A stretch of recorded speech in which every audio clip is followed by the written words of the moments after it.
പ്രിയപ്പെട്ടവരെ, നമസ്തേ. പൈറോഗ്രാഫി എന്ന കലാരൂപത്തെക്കുറിച്ച് കേട്ടിട്ടുണ്ടോ? പോക്കർ പോലെയുള്ള ചൂടായ വസ്തുവിൻ്റെ നിയന്ത്രിത പ്രയോഗം കൊണ്ട് മരത്തിലോ മറ്റ് വസ്തുക്കളിലോ ചിത്രം വരയ്ക്കുന്ന കലയാണ് പൈറോഗ്രാഫി അല്ലെങ്കിൽ പൈറോഗ്രാവർ. ഇത് പോക്കർ വർക്ക് അല്ലെങ്കിൽ വിറക് കത്തിക്കൽ എന്നും അറിയപ്പെടുന്ന ഒരു കലയാണ്. പൈർ എന്ന് വെച്ചാൽ തീ, ഗ്രാഫോസ് എന്ന് വെച്ചാൽ എഴുത്ത്. അതിൽ നിന്നാണ് പൈറോഗ്രാഫി എന്ന വാക്ക് തന്നെ ഉണ്ടായത്. ഇതിൽ നിന്നും തീ കൊണ്ട് എഴുതുക എന്നാണ് ഈ പദത്തിൻ്റെ അർത്ഥം. പ്രത്യേക ആധുനിക പൈറോഗ്രാഫി ഉപകരണങ്ങൾ ഉപയോഗിച്ചോ, തീയിൽ ചൂടാക്കിയ ലോഹ ഉപകരണം ഉപയോഗിച്ചോ, അല്ലെങ്കിൽ മാഗ്നിഫയിങ് ലെൻസ് ഉപയോഗിച്ച് കേന്ദ്രീകരിച്ചിരിക്കുന്ന സൂര്യപ്രകാശം ഉപയോഗിച്ചോ ഇത് പരിശീലിക്കാം. പൈറോഗ്രാഫി 17-ാം നൂറ്റാണ്ട് മുതൽ തുടങ്ങിയ ഒരു കലാരൂപമാണ്. 19-ാം നൂറ്റാണ്ടിൽ അത് അതിൻ്റെ ഏറ്റവും ഉയർന്ന നിലവാരത്തിൽ എത്തി എന്നും പറയുന്നു. അതിൻ്റെ അസംസ്കൃത രൂപത്തിൽ ഇത് പോക്കർ വർക്ക് ആണ്. കേരളത്തിൽ ഈ കലയുടെ വക്താവായി അറിയപ്പെടുന്നത് ജോർജ് ഫെർണാണ്ടസ് എന്ന കലാകാരനാണ്. അദ്ദേഹത്തെ നിങ്ങളിൽ പലർക്കും പരിചയമുണ്ടാവില്ല. അതുകൊണ്ടാണ് അദ്ദേഹത്തെ ഒന്ന് പരിചയപ്പെടുത്താമെന്ന് ഞങ്ങൾ വിചാരിച്ചത്. അദ്ദേഹത്തിൻ്റെ നീണ്ട കാലത്തെ കലാസപര്യയുടെ തുടർച്ചയാണ് ഈ പൈറോഗ്രാഫി. ബാംഗ്ലൂരിൽ ഇംഗ്ലീഷ് അധ്യാപകനായിരുന്ന അദ്ദേഹം തൻ്റെ ജോലി ഉപേക്ഷിച്ചാണ് ഈ രംഗത്ത് സജീവമായത്. കഴിഞ്ഞ 25 വർഷമായി ഈ കലാരംഗത്ത് പ്രവർത്തിക്കുന്ന ശ്രീ ജോർജ് ഫെർണാണ്ടസ് കേരളത്തിനകത്തും പുറത്തുമായി 27ഓളം കലാപ്രദർശനങ്ങൾ സംഘടിപ്പിച്ചിട്ടുണ്ട്. ഒരു വർഷം കൊണ്ട് എടുത്ത് ചെയ്യുന്ന ചിത്രങ്ങളാണ് പ്രദർശനത്തിനായിട്ട് സജ്ജീകരിക്കുന്നത്. ഫ്രാൻസിൽ നിന്നും കൊണ്ടുവന്ന പൈറോഗ്രാഫി ഉപകരണങ്ങൾ ഉപയോഗിച്ചാണ് ഈ കലാസൃഷ്ടികൾ നിർമ്മിക്കുന്നത്. ഇതുകൂടാതെ ഓസ്ട്രേലിയ, ഫ്രാൻസ് എന്നീ രാജ്യങ്ങളിൽ നിന്നും ഇറക്കുമതി ചെയ്ത മൃദുവായ പൈൻ, കൂടാതെ മേപ്പിൾ, ചെറി, വാൾനട്ട് എന്നിവയുടെ ഹാർഡ് വുഡാണ് ഈ കലാസൃഷ്ടികൾ ചെയ്തെടുക്കാനായി ഉപയോഗിച്ചിരിക്കുന്നത്. ഈ കലാകാരനെ നമുക്കൊന്ന് പരിചയപ്പെടണ്ടേ? ഇങ്ങനെ ഒരാൾ നമ്മളുടെ ഇടയിൽ ജീവിച്ചിരിപ്പുണ്ടെന്നുള്ളതെങ്കിലും നമ്മൾ അറിഞ്ഞിരിക്കണം. അതുകൊണ്ട് ഞങ്ങൾ ഈ കലാകാരനും അദ്ദേഹത്തിൻ്റെ കലാസൃഷ്ടിയെക്കുറിച്ചും ഒന്ന് മനസ്സിലാക്കാൻ ശ്രമം നടത്തി. ഞങ്ങളുടെ assistant project officer Farsana Fathima അദ്ദേഹത്തെ ഇൻ്റർവ്യൂ ചെയ്തു. 2 ഭാഗങ്ങളിലായിട്ടാണ് ഈ ഇൻ്റർവ്യൂ ഞങ്ങൾ കാണിക്കാൻ പോകുന്നത്. അതിൻ്റെ ആദ്യത്തെ ഭാഗമാണ് ഇന്ന്. 2ാമത്തെ ഭാഗം അടുത്ത ആഴ്ചയുണ്ടാവും. ആദ്യത്തെ ഭാഗത്തിലേക്ക് നിങ്ങളെ എല്ലാവരെയും ഞാൻ സാദരം ക്ഷണിക്കുന്നു. നമസ്കാരം. ഭാവികയിലെ പുതിയൊരു എപ്പിസോഡിലേക്ക് എല്ലാവർക്കും സ്വാഗതം. ഇന്നത്തെ ഞങ്ങളുടെ അതിഥി ജോർജ് ഫെർണാണ്ടസ് സാറാണ്. സാർ നമസ്കാരം, ഭാവികയിലേക്ക് സ്വാഗതം. സാർ, നമ്മൾ ഇന്റർവ്യൂ തുടങ്ങാൻ പോകുന്നത് സാറിന്റെ ബാല്യകാലത്തിനെ കുറിച്ച് പറഞ്ഞു തുടങ്ങിയിട്ടാണ്. എങ്ങനെയാണ് ഈ പെയിന്റിങ്ങിലേക്ക് വന്നത്? അതിലേക്ക് എങ്ങനെയായിരുന്നു? ഞാൻ കൊച്ചിലെ എനിക്ക് ഓർമ്മ വന്ന നാൾ മുതൽ എനിക്ക് ക്രാഫ്റ്റും പെയിൻറ്റിങ്സും ഒക്കെ വളരെ ഇഷ്ടമാണ്. വളരെ ചെറിയ പ്രായത്തിൽ തന്നെ പേപ്പർ എന്തെങ്കിലുമൊക്കെ കിട്ടിയാൽ ഞാൻ അത് വെച്ച് ചെറിയ മോഡൽസൊക്കെ ഉണ്ടാക്കും. പിന്നെ അന്ന് കളർ പെൻസിലൊക്കെ ഉള്ളൂ, അത് വെച്ചിട്ട് പടങ്ങളൊക്കെ വരയ്ക്കും. പിന്നെ ചില സമയത്ത് YMCAയിൽ കോമ്പറ്റീഷനൊക്കെ ചിലപ്പം വരും. അന്ന് YMCAക്കാർ കോമ്പറ്റീഷൻസ് നടക്കും, ഇൻ്റർ സ്കൂൾ. അപ്പോൾ അവിടെ പോകും. പിന്നെ ചില സമയത്ത് പ്രൈസ് കിട്ടും. അങ്ങനെ കൊച്ചിലെ എനിക്ക് ഭയങ്കര ഇഷ്ടമാണ്. പക്ഷേ അത് ഡെവലപ്പ് ചെയ്യാനുള്ള അവസരം എനിക്ക് കിട്ടിയില്ല. എല്ലാം സ്വയമായിട്ട് വരച്ച് പഠിച്ച് അങ്ങനെ മുന്നോട്ട് പോവുകയായിരുന്നു. പിന്നെ അത് കഴിഞ്ഞ് എനിക്ക് കുറച്ച് റെക്കഗ്നിഷൻ കിട്ടിയത് യൂണിവേഴ്സിറ്റി കോളേജിൽ വന്നപ്പോഴാണ്. അവിടെ ഒരു ശങ്കർ ഇൻ്റർനാഷണൽ ഗോൾഡ് മെഡലിൻ്റെ ഒരു പെൻസിൽ ഡ്രോയിങ് ഉണ്ടായിരുന്നു. അന്നാണ് എനിക്ക് ഫസ്റ്റായിട്ട് അത് ഞാനൊരു അബ്സ്ട്രാക്റ്റ് വർക്ക് ഞാൻ ചെയ്തു, പെൻസിൽ ഡ്രോയിങ്. അപ്പോൾ അത് നല്ലതായിട്ട് എല്ലാവർക്കും ഇഷ്ടപ്പെട്ട് എനിക്ക് ഗോൾഡ് മെഡൽ കിട്ടി. ആ പെയിന്റിങ് ഒരു അബ്സ്ട്രാക്റ്റ്, ഒരു എന്താ പറയുന്ന ക്രിയേറ്റീവ് ഫോം എന്ന് പറഞ്ഞിട്ട് ഒരു പെൻസിൽ ഒരു സോഫ്റ്റ് ആയിട്ട് ഇങ്ങനെ പേപ്പറിൽ, ചെറിയ പീസ് ഓഫ് പേപ്പറിൽ ഇങ്ങനെ തുണ്ടിൽ ഡാർക്കായിട്ട് വെച്ചിട്ട് അതിങ്ങനെ ഇതിൽ ഒരു ക്രിയേറ്റീവ് ഫോം, ഒരു ഫോം ഇങ്ങനെ ഉണ്ടാക്കുന്നത്. പക്ഷേ എന്തോ എല്ലാവർക്കും ഭയങ്കരമായിട്ട് ഇഷ്ടപ്പെട്ട് എനിക്ക് ഗോൾഡ് മെഡൽ കിട്ടി. അതായിരുന്നു ഫസ്റ്റ് റെക്കഗ്നീഷൻ. ഇപ്പൊ സെൽഫ് കോൺഫിഡൻസ് അതിൽ നിന്ന് നന്നായിട്ട് ആ ബൂസ്റ്റ് അതിൽ നിന്ന് എനിക്ക് ഭയങ്കരമായിട്ട് സെൽഫ് കോൺഫിഡൻസ് ഉണ്ട്. അത് കഴിഞ്ഞിട്ട് ഞാൻ കുറച്ച് ക്രാഫ്റ്റും പെയിൻറ്റിങ്സിലൊക്കെ വെച്ചിട്ട് ആദ്യത്തെ എക്സിബിഷൻ 76 തന്നെ ഇവിടെ റഷ്യൻ കൾച്ചറൽ സെൻറ്റർ. അന്ന് റഷ്യൻ കൾച്ചറൽ സെൻറ്റർ വളരെ ആക്റ്റീവായിരുന്നു. റഷ്യൻസ് ആയിരുന്നു ഇവിടെ കൂടുതലും. പിന്നെ അത് ഗവൺമെൻറ് ഏറ്റെടുത്ത് നല്ല രീതിയിൽ നടക്കുന്നതായിരുന്നു. അപ്പം ഞാൻ വെറുതെ അവരെ അപ്രോച്ച് ചെയ്തു. അപ്പോൾ ഒരു ചിൽഡ്രൻസ് ഡേക്കാണ് 1976 തോന്നുന്നു, അത് 75 ഒരു ചിൽഡ്രൻസ് ഡേക്ക് എൻ്റെ എക്സിബിഷൻ അവിടെ വെച്ചു. അത് ഒരു അൺയൂഷ്വൽ വർക്കായിരുന്നു, ഒരു ക്രാഫ്റ്റ് ആയിരുന്നു. ഈ വേസ്റ്റ് തുണിയും ഇതൊക്കെ വെച്ചിട്ട് മറ്റേ ഫെയറി ടെയിൽസിൽ നിന്നുള്ള ക്യാരക്ടേഴ്സ്, അത് ചെറിയ ചെറിയ ഫോം, ഇത് ഡോൾസിനെ പോലെ ഇരിക്കും, അത് ചെറിയ കാർഡ്ബോർഡിൽ ഒട്ടിച്ച്, അതായിരുന്നു എൻ്റെ ഫസ്റ്റ് എക്സിബിഷൻ. അവരത് ഭയങ്കര വലിയ ഇനോഗ്രേഷനൊക്കെ വെച്ച് അത് എനിക്ക് തോന്നുന്നു 1 മാസം അത് എക്സിബിഷൻ ഉണ്ടായിരുന്നു. ഒരുപാട് പേര് വന്ന് കണ്ടു. അതിൽ നിന്നാണ് എനിക്ക് ഇൻട്രസ്റ്റ് കൂടുതൽ വന്നത്. അപ്പൊ ഇങ്ങനത്തെ ഒരു ഇന്നോവേറ്റീവ് ഐഡിയാസ് ആണ് എവിടെ നിന്നാണ് കിട്ടിയത്? അത് എനിക്ക് തന്നെ ഇരിക്കുമ്പോൾ തോന്നുന്നു. കൊച്ചിലെ ഒരുപാട് ഫെയറി ടെയിൽസ് വായിക്കുമായിരുന്നു. ഓ. പിന്നെ ചെറിയ കഥകളൊക്കെ. എനിക്ക് ഇപ്പോഴും ഫെയറി ടെയിൽസ് ആണ് ഫസ്റ്റ് പ്രിഫറൻസ്. അങ്ങനെ പറയുന്ന ആൾക്കാർ ഭയങ്കര കുറവാണ്. ഫെയറി ടെയിൽസ് ഒക്കെ ഇഷ്ടമാണെന്നൊക്കെ പറഞ്ഞത്. ഇപ്പോഴും നല്ല കളക്ഷൻ എൻ്റെ കയ്യിലുണ്ട്. ഹാൻസ് ആൻഡേഴ്സന്റെ ഫെയറി ടെയിൽസ് വലിയ ബുക്ക് വാങ്ങിച്ചു വെച്ചിട്ടുണ്ട്. ഏറ്റവും ഫേവറേറ്റ് ഏറ്റവും മോസ്റ്റ് ഫേവറേറ്റ് ഫെയറി ടെയിൽസ് ആണ്. അപ്പൊ ഈ പൈറോഗ്രഫി എന്ന ആർട്ടിലേക്ക് സാർ വരുന്നത് എങ്ങനെയാണ്? അത് എൻ്റെ കസിൻ, ഞാൻ ഒരുപാട് ഇതിൻ്റെ ഇടയ്ക്ക് കുറേ എക്സിബിഷൻസ് നടത്തി, ട്രിവാൻഡ്രത്ത്, ബാംഗ്ലൂരിൽ, മെഡ്രാസിലൊക്കെ. അപ്പോൾ കൂടുതലും നടത്തിയത് ഫ്രഞ്ച് എംബസിയായിട്ട് കണക്റ്റഡ് ആണ്, അലയൻസ് ഫ്രാൻസ്. അവരെന്നെ ഒരുപാട് ഹെൽപ്പ് ചെയ്തു. ഇവിടെ ട്രിവാൻഡ്രത്ത് തന്നെ കുറേ എക്സിബിഷൻ, അന്ന് എക്സിബിഷൻസ് ഒന്നും ഇല്ല ഇവിടെ ട്രിവാൻഡ്രത്ത്. എക്സിബിഷൻ എന്ന് പറഞ്ഞാൽ വെരി റയറാണ്. ഒരു വർഷത്തിൽ ഒരു 2-3 എക്സിബിഷൻ, കാരണം ആർട്ട് ഗാലറീസ് ഒന്നും ഇല്ല. അപ്പം ഞാൻ ഈ വർക്കുകൾ അലയൻസ് ഫ്രാൻസിൽ കാണിച്ചപ്പോൾ അവർക്ക് ഇഷ്ടപ്പെട്ടു. ഡയറക്ടർ, അന്നത്തെ ഡയറക്ടറും ഒരു സായിപ്പായിരുന്നു. അങ്ങനെ അവിടെ ആയിരുന്നു എൻ്റെ രണ്ടാമത്തെ എക്സിബിഷൻ. ഒരു അബ്സ്ട്രാക്റ്റ് ഒക്കെ വെച്ചിട്ട് അവർ അത് ഭയങ്കര വലിയ ഇനോഗ്രേഷനൊക്കെ വെച്ച്, അന്ന് പത്രത്തിലൊന്നും വരത്തില്ല, ഏതോ ഒരു പത്രത്തിലോ മറ്റോ വന്നിട്ടുണ്ട്. പക്ഷെ നല്ല റെസ്പോൺസ് ആയിരുന്നു. അതിൽ നിന്ന് ഒരു കുറേ എക്സിബിഷൻസ്, പിന്നെ ബാംഗ്ലൂർ വർക്ക്ഷോപ്സ് നടത്തി. പിന്നെ പൈറോഗ്രാഫിയിൽ വന്നത് എൻ്റെ കസിൻ ഫ്രാൻസിലുണ്ട്, ഇപ്പം മരിച്ചു, 2 വർഷത്തിന് മുമ്പേ മരിച്ചു. പുള്ളി ഒരു 40 years അവിടെയാണ്. പുള്ളി പൈറോഗ്രാഫി ചെയ്യും. അപ്പം ഞാൻ ഈ വരയ്ക്കുന്നതൊക്കെ പുള്ളിക്ക് ഭയങ്കര ഇൻസ്പിറേഷനാണ്. പുള്ളിയാണോ ഗൈഡ് ചെയ്തത് ആ, എല്ലാത്തിനും? എനിക്ക് ഗൈഡ് ചെയ്ത് അവിടെ നിന്ന് ഇൻസ്ട്രുമെന്റ്സ് കൊണ്ടുവന്ന്, അവിടെ നിന്ന് തന്നെ വരയ്ക്കുന്ന തടിയും കൊണ്ടുവന്ന്, അങ്ങനെയാണ് ഞാൻ തുടങ്ങിയത്. ഇങ്ങനെ സോഴ്സ് ഒക്കെ ഇല്ല കൊണ്ടുവരുന്നതൊക്കെ അങ്ങനെയായിരുന്നു. ആ. അല്ലാത്ത ആൾക്കാർക്ക് ഇതൊക്കെ ഭയങ്കര ബുദ്ധിമുട്ടായിരിക്കില്ലേ? അപ്പൊ സർ ഇത് ഒരുപാട് പേഷ്യൻസ് വേണം. ആ പിന്നെ ഇതിൽ ഏറ്റവും പ്രധാനമുള്ളത്, നമ്മൾ മിസ്റ്റേക്ക് വന്നാൽ ഈ പലക കളയാനേ പറ്റത്തുള്ളൂ, വേറെ ഒന്നും ചെയ്യാം. ഇല്ല വേറെ ഒന്നും ചെയ്യാൻ സാറിന് എന്തെങ്കിലും മിസ്റ്റേക്ക് പറ്റിയിട്ട് അത് റെക്ടിഫൈ എങ്ങനെ ഇല്ല, ചെയ്യാനൊന്നും ചെയ്യാൻ പറ്റില്ല? പറ്റത്തില്ല. ഞാൻ 2-3 ആദ്യം കളഞ്ഞിട്ടുണ്ട്. ആ. പിന്നെ വളരെ കെയർഫുൾ ആയിരിക്കും.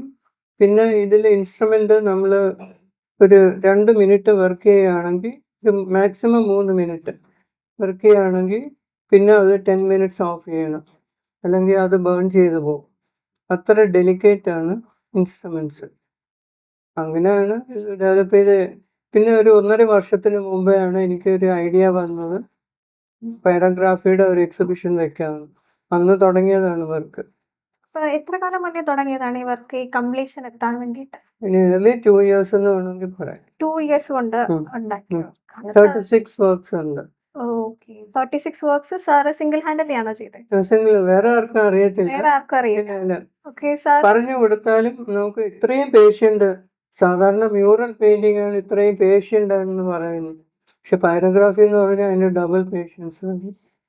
സാർ ഫസ്റ്റ് ബാക്കിയുള്ള പെയിന്റിങ്സ് ആയിരുന്നല്ലോ ആ. തുടങ്ങിയപ്പോ ഉള്ള സാറിന്റെ പെയിന്റിങ്സ് ഒക്കെ ഏത് ടൈപ്പ് ആയിരുന്നു? കൂടുതലും ലാൻഡ്സ്കേപ്പ് കുറച്ചൊക്കെ വരയ്ക്കും. പിന്നെ കൂടുതലും അബ്സ്ട്രാക്റ്റിലോട്ട് ഞാൻ പോയി, എൻ്റെ മനസ്സിൽ തോന്നുന്ന പോലെയൊക്കെ വരയ്ക്കും. പക്ഷെ അത് നല്ലതായിട്ട് വരാറുണ്ട്. സാർ ഒത്തിരി റീഡ് ചെയ്യാറുണ്ടോ? ഞാൻ ഒരുപാട് വായിക്കാറ്. വായിക്കാറുണ്ട്. അപ്പൊ അതിൽ നിന്നാണ് ഈ കുറെയൊക്കെ കുറെ കിട്ടുന്ന ഇൻസ്പിറേഷൻ. ചില നോവൽസ് ഇതൊക്കെ കിട്ടുന്നു. പിന്നെ ഞാൻ മെഡിറ്റേഷൻ 76 മെഡിറ്റേഷൻ തുടങ്ങിയത്, യോഗ മെഡിറ്റേഷൻ. അന്ന് മുതൽ ഇന്ന് മെഡിറ്റേഷനിൽ പോകുന്നുണ്ട്. അപ്പൊ പെയിന്റ് ചെയ്യുന്ന സമയത്ത് സാറിന് ഏറ്റവും കൂടുതൽ വരയ്ക്കാൻ ഇഷ്ടമുള്ള ടൈപ്പ് ഡിസൈൻസ് എന്താണ്? പെയിന്റ് ചെയ്യാനായിട്ട് എനിക്ക് ഇപ്പോഴും ലാൻഡ്സ്കേപ്പ്, പിന്നെ അബ്സ്ട്രാക്ട്. അപ്പം ഇവിടെ റിലീജിയസ് ആയിട്ടുള്ള കുറെ പെയിന്റിങ്സ് നമുക്ക് കാണാം. അപ്പം ഇതൊക്കെ സാറിന്റെ വായനയിൽ നിന്ന് കിട്ടിയതാണ്? അല്ല, ഞാൻ കൊച്ചിലെ പള്ളിയിൽ പോകും, ആ. ദിവസവും പള്ളിയിൽ പോകും. അപ്പൊ അതിന്റെ ഒരു ഇൻഫ്ലുവൻസ് എന്തായിരുന്നു? ഇൻഫ്ലുവൻസ് ഭയങ്കരമായിട്ടുണ്ട്. അപ്പോഴത്തേക്കും എല്ലാരും റെക്കഗ്നൈസ് ചെയ്യാറുണ്ട് ഇങ്ങനത്തെ ഒരു സൈഡ്. ആ, കൊച്ചിലെ ഞാൻ സ്കൂളിൽ പഠിക്കുമ്പോഴേ രാവിലെ നല്ല മഴയും ഇടിയും മിന്നലും ഒക്കെ ഉണ്ടെങ്കിലും ഞാൻ നടന്ന് പള്ളിയിൽ പോകും. അത് മസ്റ്റായിരുന്നു. ഇപ്പോഴും അങ്ങനെയാണ്.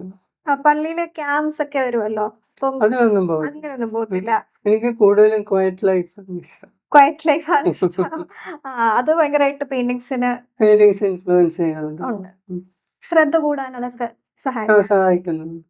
സാർ ഒരു പെയിന്റിങ്, ഒരു പൈറോഗ്രഫി ഡിസൈൻ ഉണ്ടാക്കുന്നതിന് എത്ര ടൈം എടുക്കും? Minimum 3 weeks. Minimum 3 weeks. 3 weeks.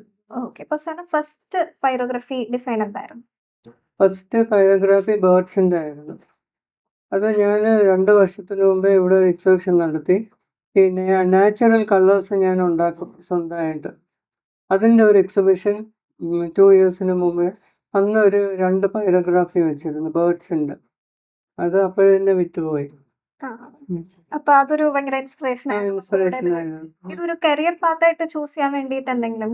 ഇല്ല, അങ്ങനെ വെറുതെ ഒരു പാസ് ടൈം ആയിട്ട്. അപ്പൊ പാരന്റ്സ് ഒക്കെ ഒരു പ്രശ്നമൊന്നും ഉണ്ടായിരുന്നില്ല? ഇല്ല, സാധാരണ ഒന്നും ഇഷ്ടമില്ലായിരുന്നു.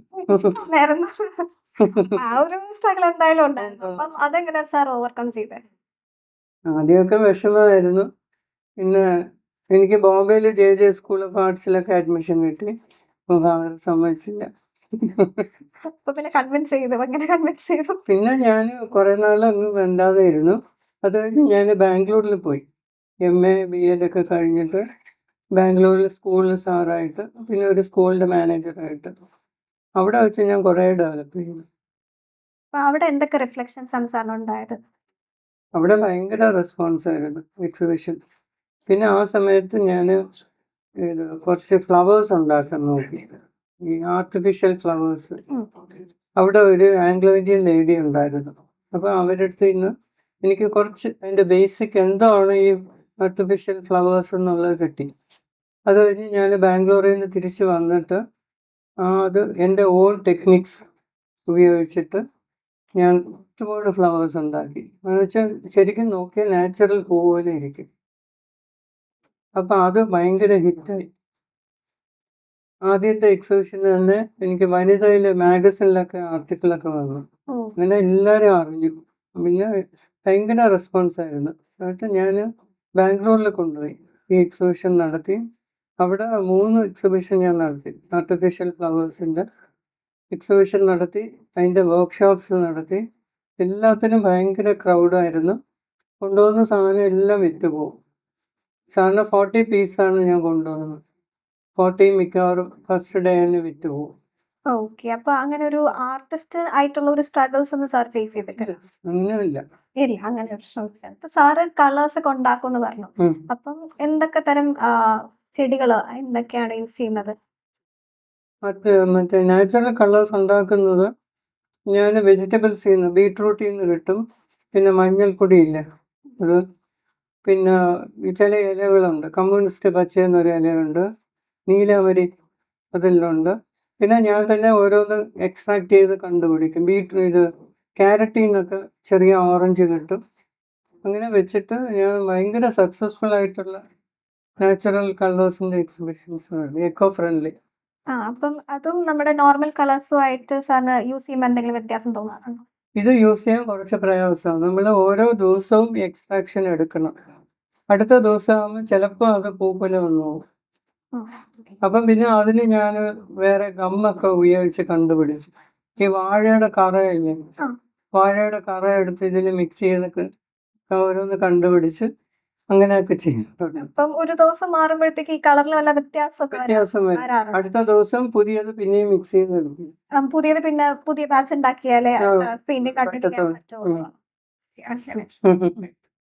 എനിക്ക് കൂടുതൽ ക്രിയേറ്റിവിറ്റിയാണ് ഇഷ്ടം. എനിക്ക് ആരെയും ഞാൻ ഫോളോ ചെയ്യുന്നില്ല. എല്ലാം എൻ്റെ സ്വന്തം ക്രിയേഷനാണ് എനിക്ക് ഏറ്റവും ഇഷ്ടം. അങ്ങനെ ഒരു പെർഫെക്റ്റ് അത് ഐഡിയൽ അങ്ങനെയൊന്നും നോക്കി ഇല്ല വെച്ചിട്ടില്ല. ഞാൻ ആരെയും ഫോളോ ചെയ്യുന്നില്ല. ഓ പിന്നെ എക്സിബിഷൻസ് ചിലതൊക്കെ കാണാൻ പോകും. ജസ്റ്റ് കണ്ടിട്ടിങ്ങ് വരും. എന്തെങ്കിലും ഇൻസ്പിറേഷൻസ് എന്തെങ്കിലും ഗാലറി പോയിട്ട് ഗാലറിയിൽ അങ്ങനെ കിട്ടത്തില്ല. ഇല്ല. ഈ കാരണം എൻ്റെ ഐഡിയ ആണ് കൂടുതലും. എൻ്റെ ഐഡിയ എന്ന് പറഞ്ഞാൽ എല്ലാം സിമ്പിളാണ്. സിമ്പിൾ ഐഡിയാസ് ആണ് എനിക്ക്. പിന്നെ ഇത് മിക്കവാറും ഇപ്പോഴത്തെ ആർട്ടിസ്റ്റൊക്കെ ആണെങ്കിൽ അവർ ഒരു എക്സിബ് വെച്ചിട്ട് ഒരുപാട് ഫിലോസഫിക്കൽ ഐഡിയാസ് ഒക്കെ പറയും. എനിക്ക് പക്ഷെ അതൊന്നും പറയാറില്ല. എല്ലാം സിമ്പിൾ ആൻഡ് ഹമ്പിൾ ആയിട്ട് എല്ലാം നടക്കണം. സിമ്പിൾ ആയിട്ടുള്ള എക്സ്പ്ലനേഷനേ ഉള്ളു. മിക്കവാറും ഒന്നിനും എക്സ്പ്ലനേഷൻ കൊടുക്കാറില്ല, വെറുതെ മിണ്ടാന്ന് എനിക്ക്. വരുന്ന ആളെ കൊണ്ട് ആ ഒരു അവർക്ക് തോന്നുന്നത് എന്താന്ന് വെച്ചാൽ അല്ലാതെ സാറിന്റെ ഒരു ഐഡിയ ആരെയും ഇല്ല. എനിക്ക് അങ്ങനെ ഫിലോസഫിക്കൽ ഇതില്ല. ഞാൻ മിക്കവാറും ക്വയറ്റ് ആയിട്ടുള്ള ഒരു പേഴ്സൺ. ഇപ്പം സാറിന്റെ ഇൻസ്റ്റിറ്റ്യൂട്ട് ആണ് ഫ്ലോറ ഇൻസ്റ്റിറ്റ്യൂട്ട്. അപ്പം സാറിന് ഇങ്ങനെ ഒരു ഇൻസ്റ്റിറ്റ്യൂട്ട് തുടങ്ങണം എന്നൊക്കെ ഉള്ള ഒരു ഐഡിയ എപ്പോഴാണ് വരുന്നത്? അത് ഞാൻ ഈ ഫ്ലവേഴ്സിന്റെ ഇത് നല്ല ഹിറ്റായി. കേരളം മുഴുവൻ, ഇന്ത്യ മുഴുവനും അറിഞ്ഞു.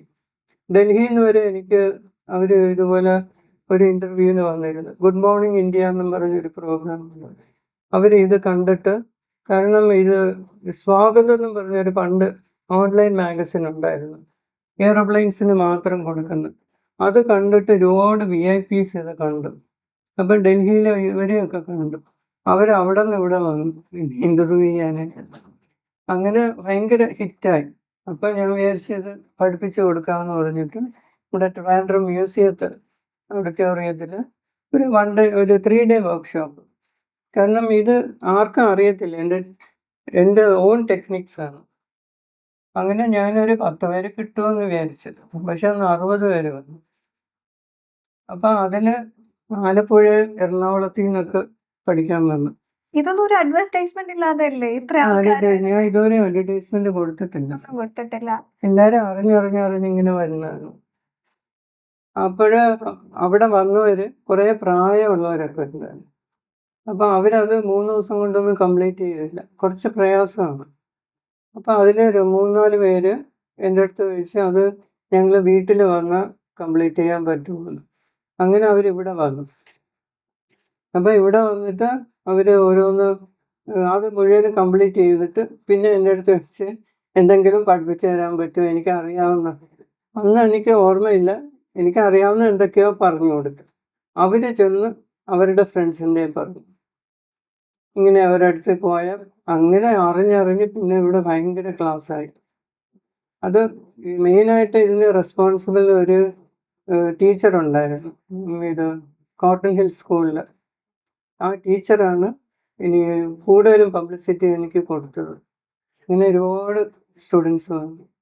അപ്പൊ സാർ ഒരു ക്വയറ്റ് ആയിട്ടുള്ള പേഴ്സൺ ആയതുകൊണ്ട് ഇങ്ങനെ ഒത്തിരി ആൾക്കാരൊക്കെ വരുമ്പോഴത്തേക്കും സാറിന് അത് ഇല്ല, കംഫർട്ടബിൾ അത് ആണ് മാനേജ്. കാരണം എനിക്ക് ബാംഗ്ലൂരിലെ കുട്ടികളെ പഠിപ്പിക്കാൻ. പഠിപ്പിക്കുന്നതാണ് ഇപ്പോഴും എനിക്കിഷ്ടം. അപ്പം അത് പണ്ടേ ഉണ്ടായിരുന്നു കൂടെ. എനിക്ക് ആ ടീച്ചിങ് ഭയങ്കര ഇഷ്ടമാണ്. ഞാൻ ഇതിൻ്റെ ഇടയ്ക്ക്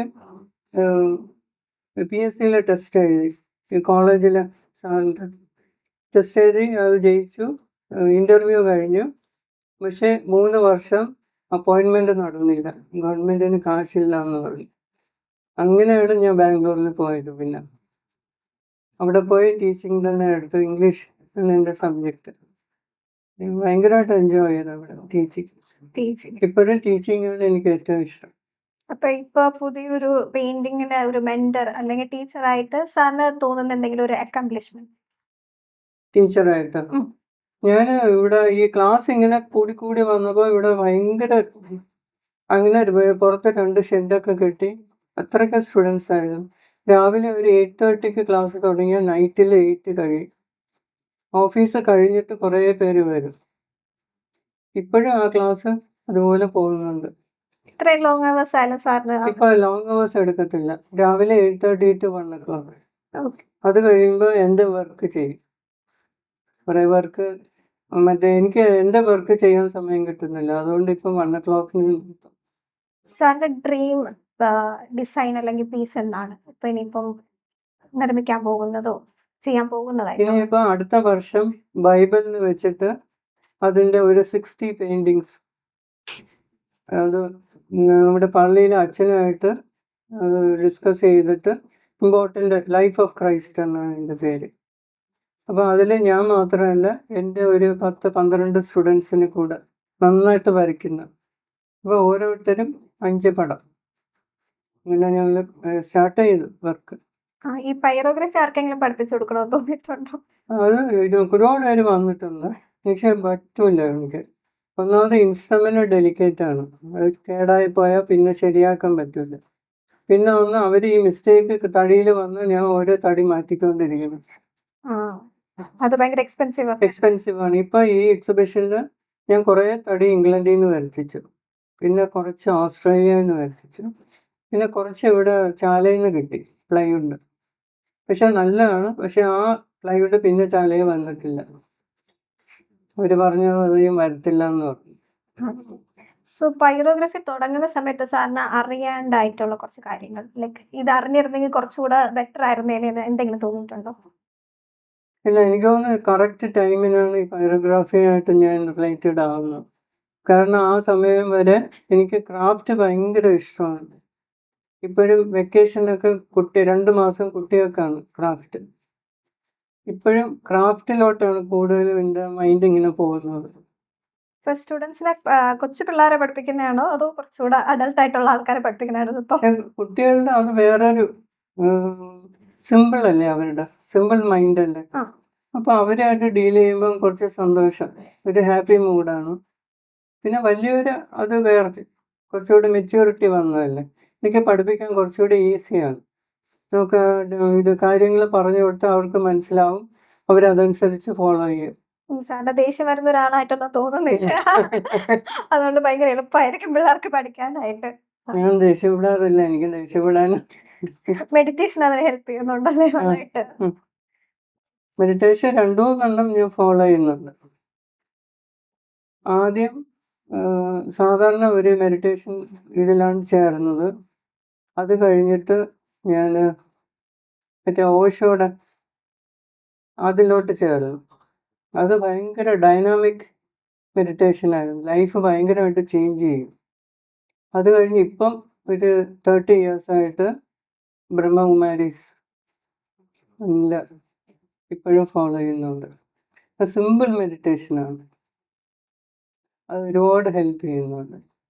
ഞാൻ കുറേ ബുക്സ് എഴുതിയിട്ടുണ്ട്, 12 ബുക്ക് ഞാൻ എഴുതിയിട്ടുണ്ട്. ക്രാഫ്റ്റിനെ കുറിച്ചും പെയിൻറ്റിങ്ങിനെ കുറിച്ചും പിന്നെ ഈ മെഡിറ്റേഷനെ കുറിച്ചാണ് ലാസ്റ്റ് ബുക്ക്. ബാക്കിയെല്ലാം പെയിന്റിങ്സിനെ കുറിച്ച് 2 ബുക്ക്. കോവിഡ് സമയത്ത് 1.5 years ഞാൻ പൂട്ടിയിട്ടു. ആ സമയത്ത് 2 ബുക്ക് എന്തോ എനിക്കൊരു ഇൻസ്പിറേഷൻ വന്നു കവിത എഴുതാനായിട്ട്. അങ്ങനെ 2 ബുക്ക് എഴുതി, 2 പ്രിന്റ് ചെയ്ത് റിലീസ് ചെയ്തു. നല്ല റെസ്പോൺസ് ആയിരുന്നു. ഇനി അടുത്തൊരു ബുക്ക് പ്ലാൻ ചെയ്യുന്നുണ്ടോ? ഇല്ല, എനിക്ക് അങ്ങനെ ഇൻസ്പിറേഷൻ എങ്ങനെ വന്നെന്ന് എനിക്ക് അറിഞ്ഞൂടാ. ഈ കവിത ആദ്യമായിട്ടാണ് ഞാൻ എഴുതിയത്. അത് ഞാൻ എല്ലാവർക്കും കാണിച്ചു കൊടുത്തു. സൂര്യ കൃഷ്ണമൂർത്തി, അങ്ങനെ ജോർജ് ഓണക്കൂർ സാറൊക്കെ ഭയങ്കരമായിട്ട് പ്രൈസ് ചെയ്തു. ഒന്ന് പ്രാർത്ഥനയാണ്, പ്രൈസ് ഓഫ് ഗോഡ്, കുറേ കവിതകളുണ്ട്. മറ്റാണ് ഈ ബ്രഹ്മകുമാരീസിന്റെ മെഡിറ്റേഷനെ കുറിച്ചുള്ള പോയംസാണ്. ഓക്കെ സാർ, അപ്പോൾ ഒരു പൈറോഗ്രഫി പീസ് ചെയ്ത് തുടങ്ങുമ്പോൾ എന്തൊക്കെയാണ് അതിൻ്റെ ഒരു സ്റ്റെപ്പ് എന്നൊന്ന് നിങ്ങൾക്ക് പറഞ്ഞു തന്നിരുന്നെങ്കിൽ? ആദ്യം നമുക്ക് പലക കിട്ടിയ അതൊന്ന് സാൻഡ് പേപ്പർ ഇട്ട് നന്നായിട്ട് പോളിഷ് ചെയ്യണം. അതിൻ്റെ ഗ്രെയിൻസ് ഒക്കെ നല്ല പോളിഷ്ഡ് എഫക്റ്റ് ആവണം. അത് കഴിഞ്ഞ് പെൻസിലിട്ട് വരയ്ക്കണം. വരച്ചിട്ട് വർക്ക് ചെയ്യാൻ തുടങ്ങും. വർക്ക് ഒരു 2-3 weeks കഴിഞ്ഞിട്ട് അതിനെ ഒന്ന് ക്ലീൻ ചെയ്തിട്ട് വാർണിഷ് അടിക്കും, പിക്ചർ വാർണിഷ്. ഇപ്പോൾ സാർ യൂസ് ചെയ്യുന്ന ടൂൾസിനെ കുറിച്ച് എങ്ങനത്തെ ടൈപ്പ് ടൂൾസ്? എനിക്കിപ്പോൾ 5 ടൂൾസേ കിട്ടിയുള്ളൂ. ഒന്ന് പോയിന്റഡ് ആണ്, അത് വെച്ചാണ് ഈ ലൈൻസ് ഒക്കെ വരയ്ക്കുന്നത്. പിന്നെ 2 ഫ്ലാറ്റ് ടൂൾസ് ആണ്, അത് ഷെയ്ഡിങ്ങിനാണ് മെയിനായിട്ട് ഉപയോഗിക്കുന്നത്. നല്ല ഷെയ്ഡിങ് അത് കിട്ടും. പിന്നെ ഉള്ള ഡീപ്പ് ഇംപ്രഷൻ വെക്കുന്ന 2 ടൂൾസ് ഉണ്ട്. 2-3 ടൂൾസ് യൂസ് ചെയ്തിട്ടാണ് ഒരു പടം വരയ്ക്കാൻ പറ്റുന്നത്. കൂടുതലും ഞാൻ ഈ ഷെയ്ഡ് ചെയ്യുന്ന ഒരു ഫ്ലാറ്റ് ടൂൾ ഉണ്ട്, അതാണ് എനിക്ക് കൂടുതലും ഇഷ്ടപ്പെട്ടത്. അത് കഴിഞ്ഞിട്ട് വാർണിഷ് അങ്ങനത്തെ വാർണിഷ് അടിക്കും. പക്ഷെ ഇതിലൊന്നും ചിലതില് അടിച്ചിട്ടില്ലാത്ത ഒരു ഫീലാണ് അത് കേൾക്കുന്നത്. വുഡിന്റെ ഇതാണ് അബ്സോർവ് ചെയ്യുന്നത്. അബ്സോർബ് ചെയ്യുന്നുണ്ട്. അബ്സോർവ് ചെയ്യുന്നതിന്റെ ആണ്. ഫൈനൽ പ്രോസസ് എന്തായാലും അതുണ്ട്. എന്തായാലും ഉണ്ട്. ഓ, എന്നാലേ ഒരു പ്രിസർവേഷൻ കിട്ടുള്ളൂ. അപ്പം ഇത് എത്ര കാലം വരെയൊക്കെ ലാസ്റ്റ് ചെയ്യും? ഇത് നമ്മുടെ വുഡിന്റെ ഇതുപോലെ ക്വാളിറ്റി ക്വാളിറ്റി അനുസരിച്ച് അപ്പം പുവർ ക്വാളിറ്റി ആണെങ്കിൽ ആ ഒരു ആ ടൈമിൽ ടൈം കഴിയുമ്പോൾ മുങ്ങും. എന്തായാലും ഒരു 5-6 ഇയേഴ്സ് ഡെഫിനറ്റ്. കാരണം ഇത് വെള്ളമൊന്നും നനയുന്നില്ലല്ലോ. പിന്നെ വാർണിഷ് 2 സൈഡിലും അടിച്ചിട്ടുണ്ട്, അതുകൊണ്ട് റിസൾട്ട് ആണ്. ഓ, അപ്പം ഇതല്ലാണ്ട് പൈറോഗ്രഫി അല്ലാണ്ട് സാറിന് വേറെ ഏതൊക്കെ പെയിന്റിങ്സ് ആണ് ഇഷ്ടം? പെയിന്റിങ്സിൽ നേച്ചർ ഇഷ്ടമാണ്, പിന്നെ മ്യൂറൽ ഇഷ്ടമാണ്, പിന്നെ കൂടുതലും ക്രാഫ്റ്റ്. ഇപ്പം മ്യൂറൽസ് ഒക്കെ ആണെങ്കിലും നമ്മുടെ സ്റ്റുഡൻസിന് എന്തൊക്കെയാണെന്ന് ഒരു ചെറിയൊരു ഐഡിയ ഒന്ന് പറഞ്ഞു കൊടുത്തിരുന്നെങ്കിൽ. മ്യൂറൽസ് ശരിക്കും അത് ഹാർഡ് വർക്ക് ചെയ്യണം. അതിൻ്റെ ബേസിക് അതിൻ്റെ ഡിസൈൻസ് നമുക്ക് പിടികിട്ടിയ മ്യൂറൽ നല്ല ഭംഗിയായിട്ട് നമുക്ക് തീരും. കാരണം ഇവിടെ ഇപ്പം മിക്കവാറും എല്ലാവരും ജസ്റ്റ് പടം നോക്കി അല്ലെങ്കിൽ എന്തെങ്കിലുമൊക്കെ വെച്ചിട്ട് ഒരു ഐഡിയ വെച്ചിട്ട് ആ കളർ ഒക്കെ ഇങ്ങനെ വെക്കും. പക്ഷെ ഡിസൈനിൽ ഒരുപാട് മിസ്റ്റേക്സ് ഉണ്ട്. അതിൻ്റെ ബേസിക് ഡിസൈൻ അറിഞ്ഞില്ലെങ്കിൽ മ്യൂറൽ ആവത്തില്ല.